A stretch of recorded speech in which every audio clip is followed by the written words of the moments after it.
We celebrate today the great festival of Easter, in which we believe that Christ has died, Christ is risen, Christ will come again. We need to situate this festival of Easter in two events which we learn from the Gospels. That appearance of Jesus to Mary Magdalene at the tomb, and the walk which Jesus does with his two disciples on the road to Emmaus. Jesus engages with Mary. She wonders what had happened to him.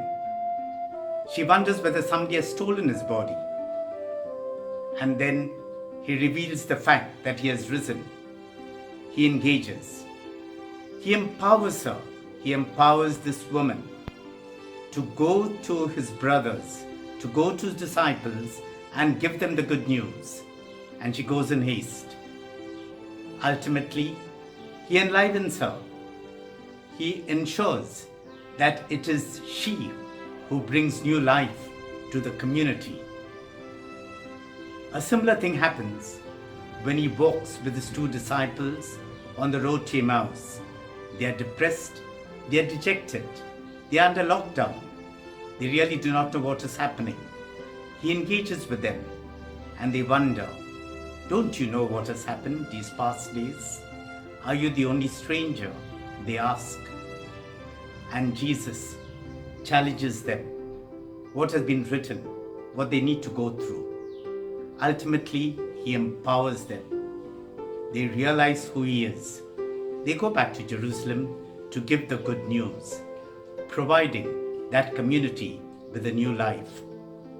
Today, Easter calls us to engage, to empower, to enliven others. How do we do it? Very especially in this time of crisis, this great pandemic, COVID-19.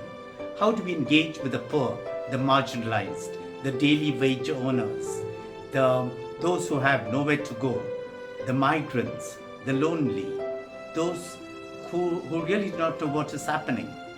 Do we bring them this new hope? Are we empowering them with a new life?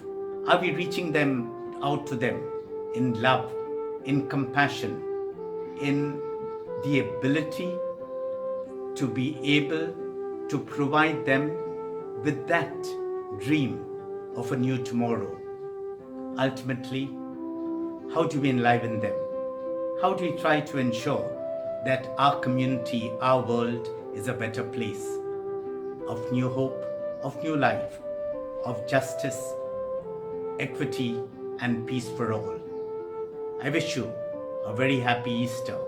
May our risen Lord fill you with his gifts of love, joy, hope, justice, and peace today and forever. Thus it is written, and thus it behooved Christ to suffer, and to rise from the dead the third day, and that repentance and remission of sins should be preached in his name among all nations, beginning at Jerusalem. And ye are witnesses of these things. Peace be unto you. As my Father hath sent me, even so send I you.